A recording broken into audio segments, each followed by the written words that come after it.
Hello so guys you all are ready. तो अभी हम क्या डिस्कस करने वाले हैं, चैप्टर नंबर 7 जो हमारे ऑडिट में है उसके टेस्ट नॉलेज के क्वेश्चंस करने वाले हैं। फटाफट से मैं आपको 10 मिनट के अंदर सारे के सारे क्वेश्चंस करवा दूंगी। बस आपको एक बार देखना है, देखने से आपको आइडिया लग जाएगा कि एग्जाम में कैसा क्वेश्चन आएगा और क्या पता इन्हीं में से क्वेश्चन एग्जाम में आ जाए तो आपके लिए मार्क्स गेन करना काफ़ी अच्छा होगा। State the main features of the qualified and independence audit committee set up SEBI. बताओ main features of qualified and independence audit committee. SEBI जो ऑडिट कमेटी बनाती है उसके मेन फीचर्स क्या है। 5 मार्क्स का है ना, ठीक है। तो आप मुझे बता दो कि भाई 5 to 6 पॉइंट्स जो है वो बता दो। सबसे पहले क्या बताओगे आप? बोलोगे मैम चलो ये बता देते हैं कि कितने मेंबर्स मिनिमम होने चाहिए, ठीक है, कितने इंडिपेंडेंट डायरेक्टर होने चाहिए, कौन चेयरमैन होना चाहिए, उसके बाद कैसी मीटिंग होनी चाहिए, कैसा कोरम आना चाहिए, उसके बाद कितनी क्या बोलते हैं फाइनेंशियल बोले या फाइनेंशियल नॉलेज होना चाहिए उसको, है ना। ये सारी चीज़ें बताकर हम इस क्वेश्चन को क्लोज कर सकते हैं। अब आता है content of management discussion and analysis. बताओ सर क्या क्या कंटेंट होता है मैनेजमेंट डिस्कशन में और एनालिसिस में, और कॉर्पोरेट गवर्नेंस क्या होती है। आपको पता है कॉर्पोरेट गवर्नेंस को आप कैसे एक्सप्लेन करोगे और मैनेजमेंट डिस्कशन एनालिसिस में क्या क्या बातें आती है, ठीक है। तो आपको ये लर्न करना पड़ेगा, ठीक है। अब मैं आपको बता दूं, अगर आपने पढ़ रखा है पहले तो आपको याद होगा। इसका आंसर लेते हो यहाँ पर।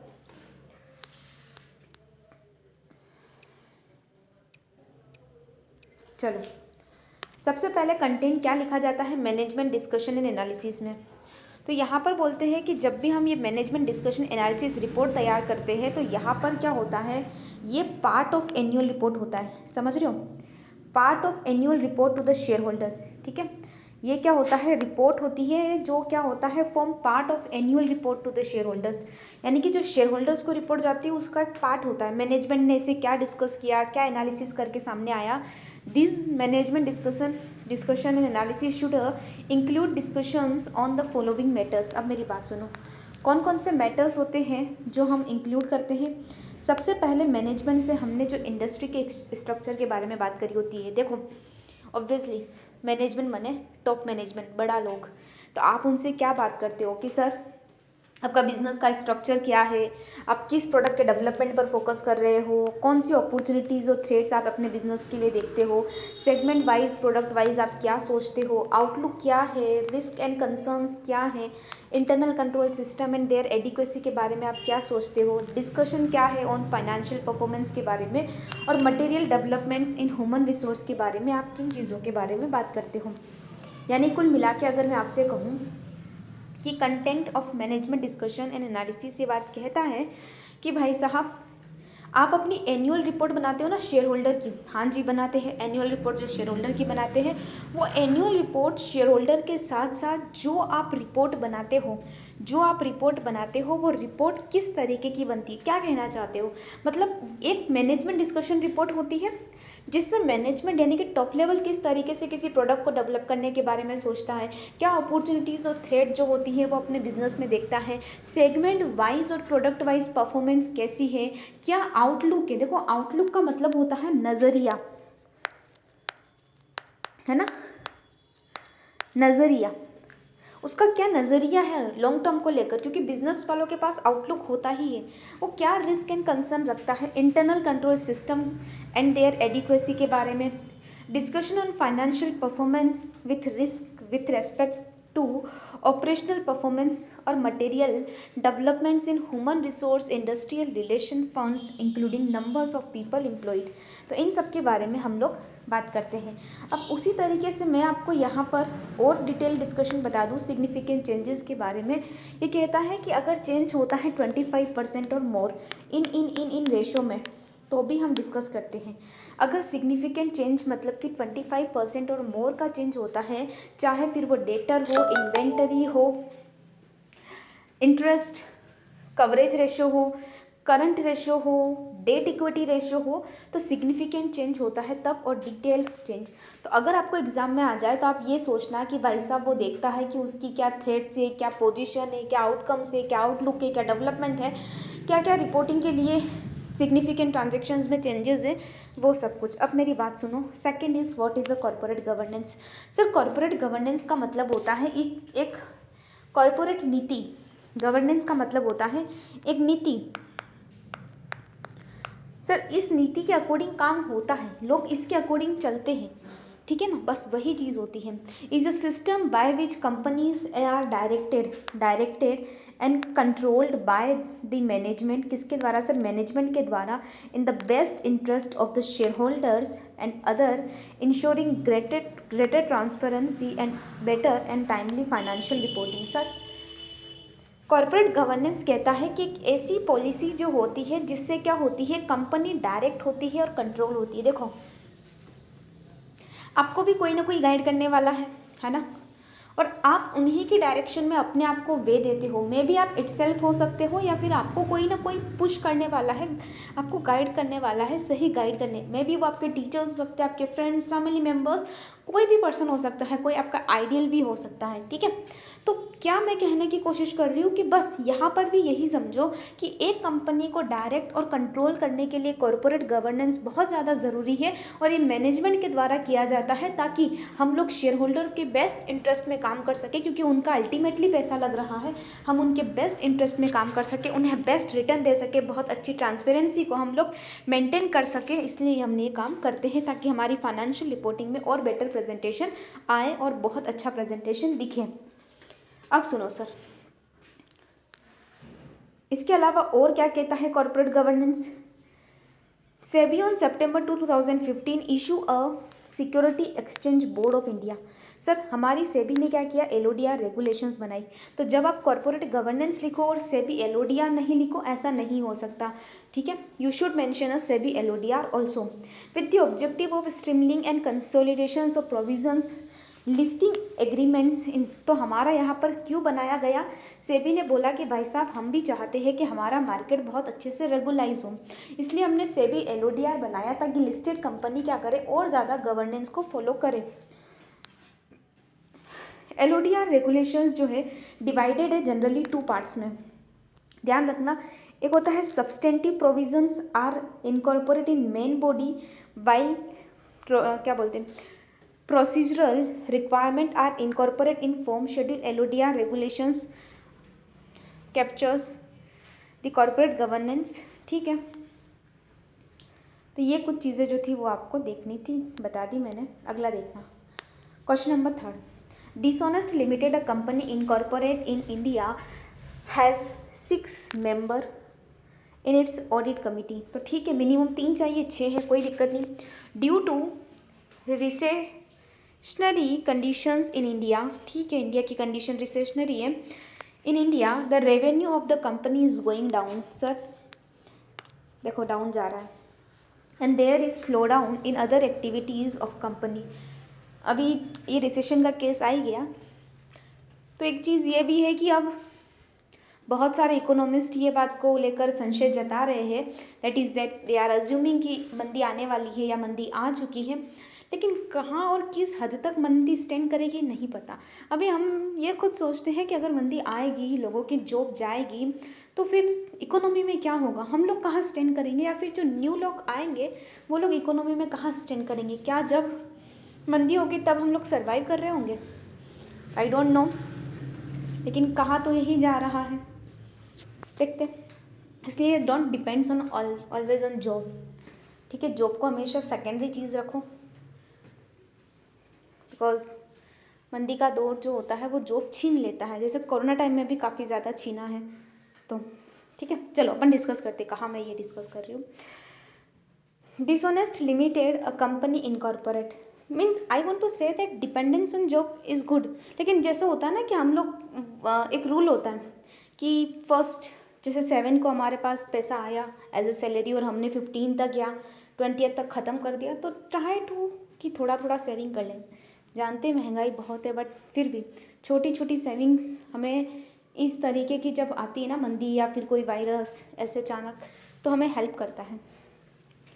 ड्यू टू रिसेशनरी, और मार्केट में अभी नहीं लगा सकते, मीन्स एक्सेस है तो लगाना, क्योंकि मार्केट डाउन है।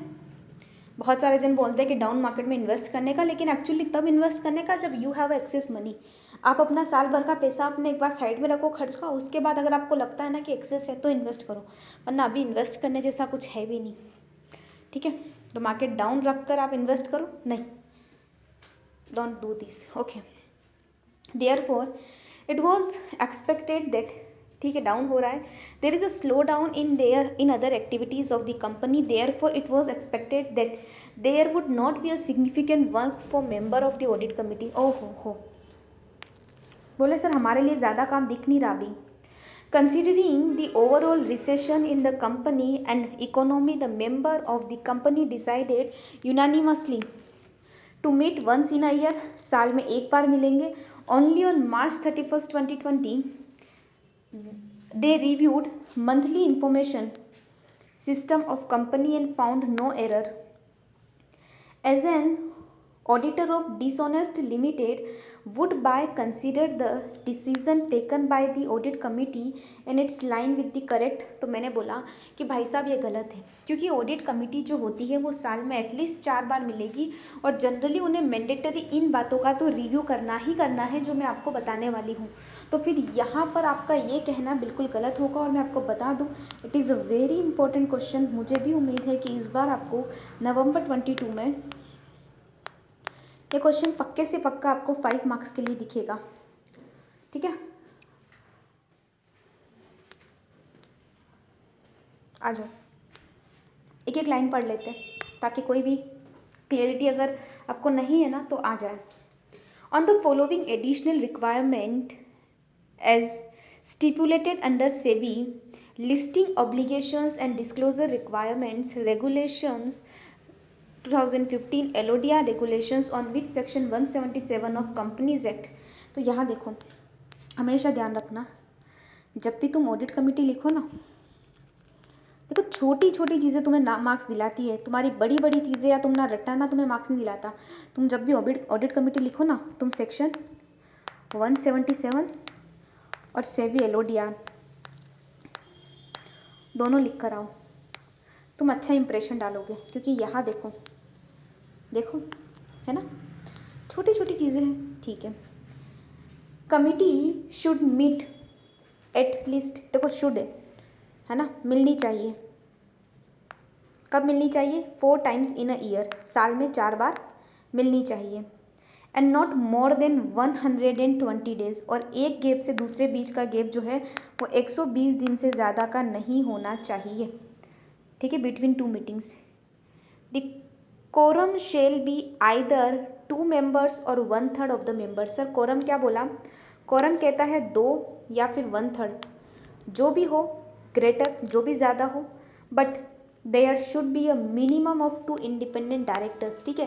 तो इन्होंने बोला कि ये होना चाहिए और मैंडेटरीली रिव्यू किया जाएगा and review on monthly informations, mandatory review किया जाएगा and to review only monthly information system is not sufficient. तो आपको यहाँ पर कंक्लूज़न लिखना होगा। क्या कंक्लूज़न लिख रहे हो? मैं अभी आंसर के कंक्लूज़न पे नहीं आई हूँ, मैं सिर्फ इस पॉइंट के कंक्लूज़न पे आई हूँ कि भाई साहब तुम्हारा ये कह देना कि हम सिर्फ मंथली क्या रिव्यू करेंगे, इन्फॉर्मेशन सिस्टम को रिव्यू करेंगे, सिर्फ इन्फॉर्मेशन सिस्टम को रिव्यू करेंगे, ये सफिशेंट नहीं है।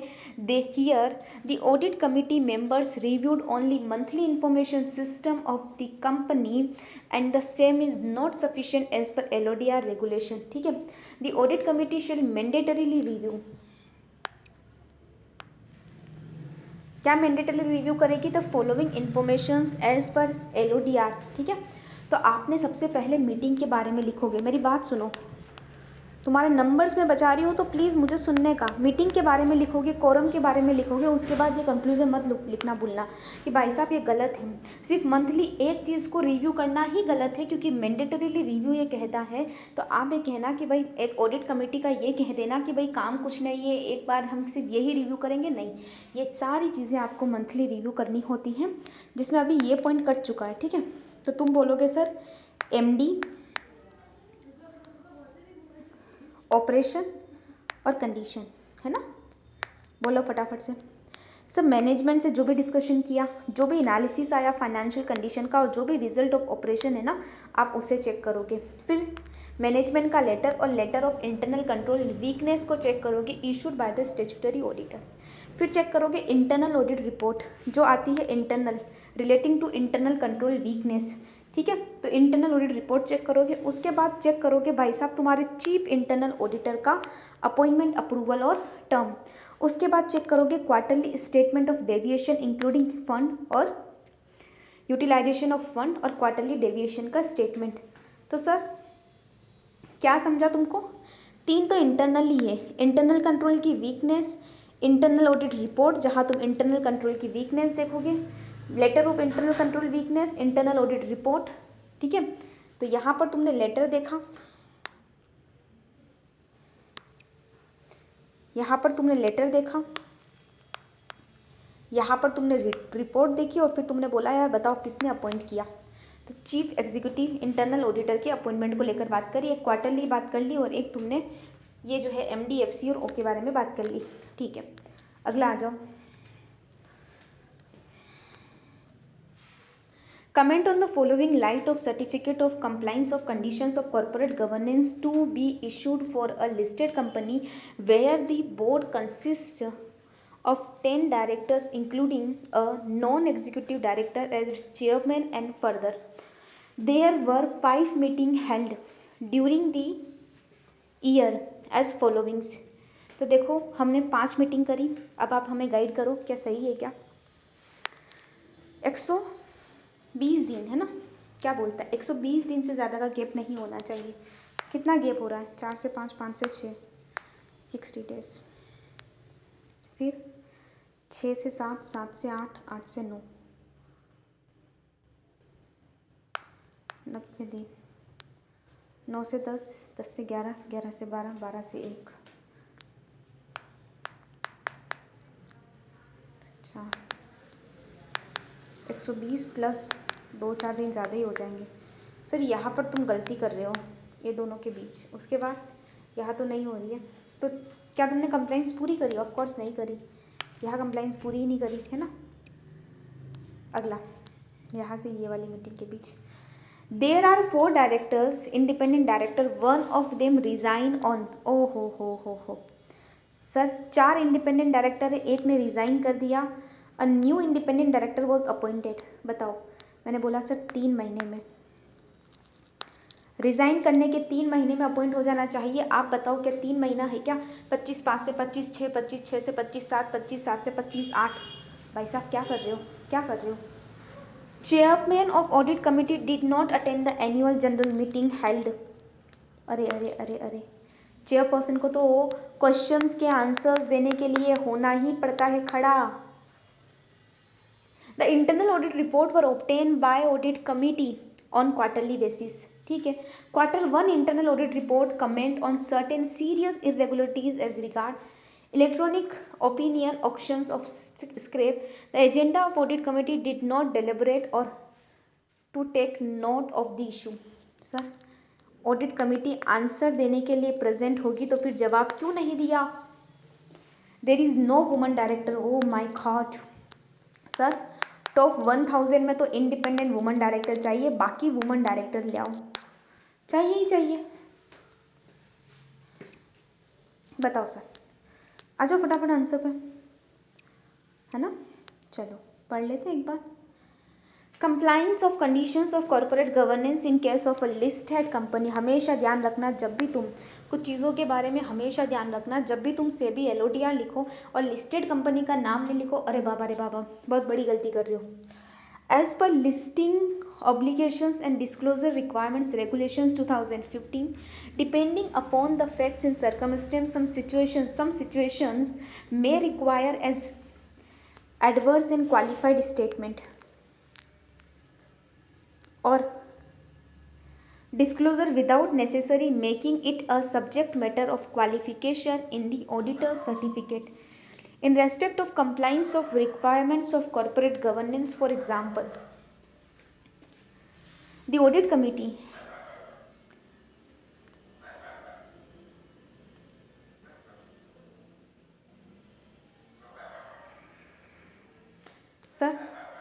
ये देखो, पता है ऑडिटर अपने सर्टिफिकेट को पता है एडवर्स और क्वालिफाइड स्टेटमेंट दे देगा, ठीक है, सम सिचुएशन में सब्जेक्ट मैटर्स ऑफ क्वालिफिकेशंस, ठीक है। The audit committee shall meet at least, ठीक है, ये तो हमने प्रोविज़न लिखा, ठीक है, और यहाँ इन्होंने ब्रेक किया, ये लिख दिया, इसलिए यहाँ नॉन कंप्लाइंस है और हम क्या करेंगे qualification in certificate of corporate governance. मेरी बात सुनो, मेरी बात सुनो, ये पता है ये कौन है, ये चिंटू है सर, ये चिंटू है, और ये चिंटू पता है कौन है, ये चिंटू ऑडिटर है सर, ये चिंटू पता है कौन है, ये चिंटू ऑडिटर है सर, ये चिंटू है और ये चिंटू ऑडिटर है। और मैं आपको ये भी बता दूं कि ये चिंटू भाई साहब जो है क्या करते पता है, ये इनका काम है, ये सर्टिफिकेट देते हैं,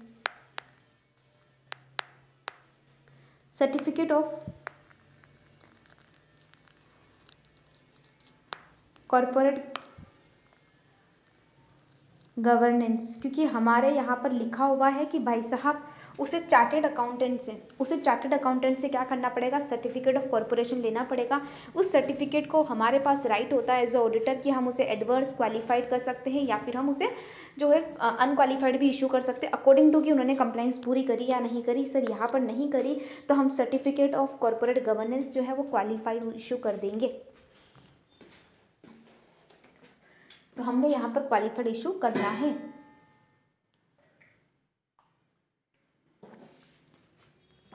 अगला, since the chairman is the non executive director, है ना, तो there should be 1/3 of directors of independent होने चाहिए और 4 directors need to be independent. Any vacancy during shortfall of independent director within a next 3 months on और before the, अब यहाँ पर ये नहीं रहा, अब सिर्फ यहाँ पर 3 मंथ हो चुका है ना, ठीक है, कब आईडी के मामले में, तो ध्यान रखना अब, और ध्यान रखना आईडी की रिक्वायरमेंट कहती है कि हमें 1/3 चाहिए अकॉर्डिंग टू चेयरमैन देखते। और अगर मैं बता दूँ ये तो नॉन एग्जीक्यूटिव डायरेक्टर है, लेकिन अगर एग्जीक्यूटिव डायरेक्टर है या फिर नॉन एग्जीक्यूटिव डायरेक्टर रिलेटिव या प्रोमोटर है इनका किसी का भी, तो 1.5, सुपीरियर राइट में भी 1.5, अंडरस्टूड।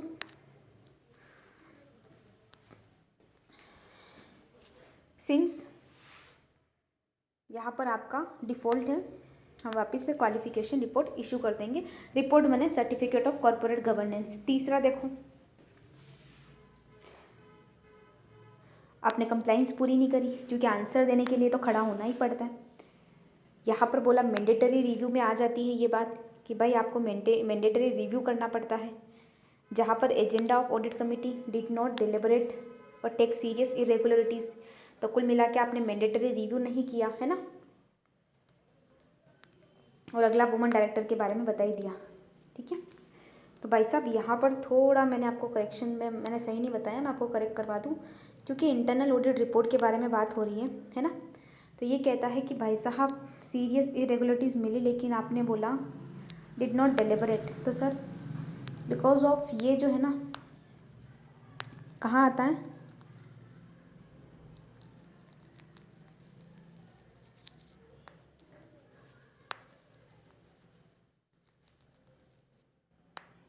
मैंडेटरी रिव्यू में, समझा। अगला आ जाओ, हाँ सर आ जाओ। Messrs All in One Limited is a large size listed Indian entity with focus on design and delivery of custom made information technology applications for various business entities in India and abroad, ठीक है। The management wants to know whether they are required to constitute risk management committee as per LODR 2015, if so required what should be its composition. अगर वो risk management committee बनाता है तो sir बार बार amendment आते हैं sir, ये जब से आई है ना रिस्क मैनेजमेंट कमेटी हमारी ज़िंदगी में पता नहीं कब से रिस्क लेकर आगे बैठ गई है। पर सर सुनो, बताना तो पड़ेगा, you don't have any other option. बताओ, सबसे पहले ये बताओ किसे बनानी पड़ती है, पता है? 16 पेज नंबर पे आओ। अब ये कहता है 16 पेज नंबर पर जाओ, यहाँ कुछ नहीं मिलेगा, मतलब पॉइंट 16 पर। चलो चलते अब 16 पर। हाँ जी सर, सबसे पहले ये आओ, the board of director shell constitute a risk management committee. तो सर ये जो बोर्ड होता है ना, मैं हमेशा बोर्ड ऐसे बनाती हूँ,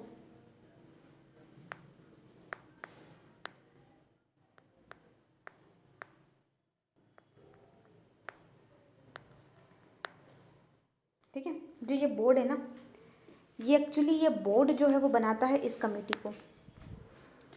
और यहाँ बोल रखा है कि यहाँ मिनिमम 3 होने चाहिए, जैसे हर जगह बोल रखे, लेकिन यहाँ मेजोरिटी जो है वो बोर्ड ऑफ डायरेक्टर्स की होनी चाहिए।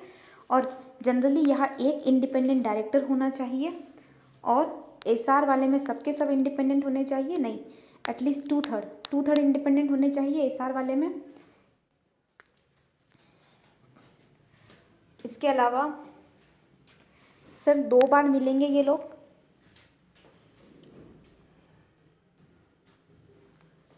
इनका कोरम आता है जैसा नॉर्मली आता है वैसे ही आता है। 180 दिन ये बोलते हैं कि गैप नहीं होना चाहिए इससे ज़्यादा, मतलब एटलीस्ट इतना गैप तो रखना चाहिए। एंड देन ये सारी बातें।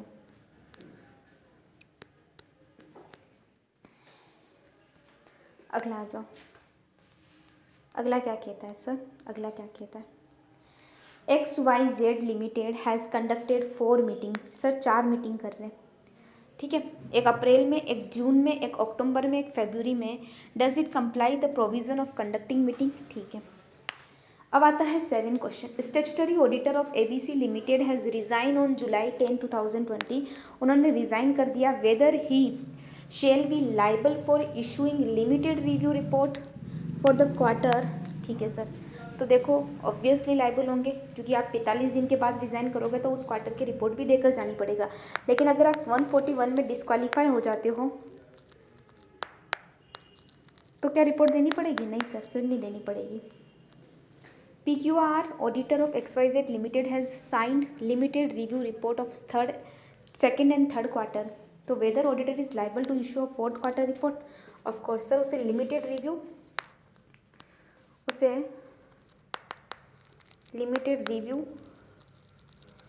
और प्लस ऑडिट रिपोर्ट दोनों ही चलेगा, दोनों ही देना पड़ेगा। The board of directors of PQR Limited have laid down the code of conduct for all board members and senior management.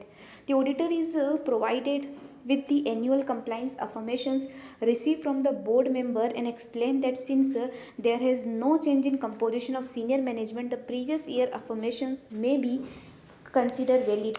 Contain the company is valid. बताओ, नहीं समझा? काफ़ी इंटरेस्टिंग है ये क्वेश्चन।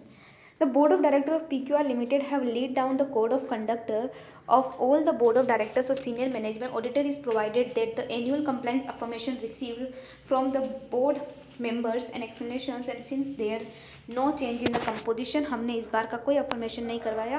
हे ऑडिटर तू प्रीवियस affirmation ही लेकर बैठ जा। सही है? ऑफ कोर्स नहीं सही है, क्या बोलूँ क्या सर? All board member और senior management personnel have to affirm compliance with code on annual basis. साफ साफ लिखा हुआ है सर, ये काम annual basis पर होता है। The decision to consider the previous year affirmations from the senior management personnel as valid is in the line. कहाँ से valid है? लाइन में ही फिट नहीं होता है। अगला,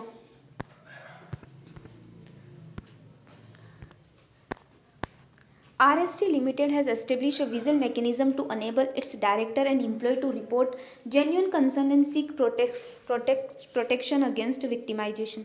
The detail of the mechanism are available on the company intranet. Okay, सुनो sir, तो कंपनी के इंट्रानेट से तो नहीं, कंपनी के वेबसाइट पर भी होनी चाहिए और बोर्ड भी उसको करे, ऐसा होना चाहिए। Which is accessible by the director and employee. Are the measures taken by the company is right?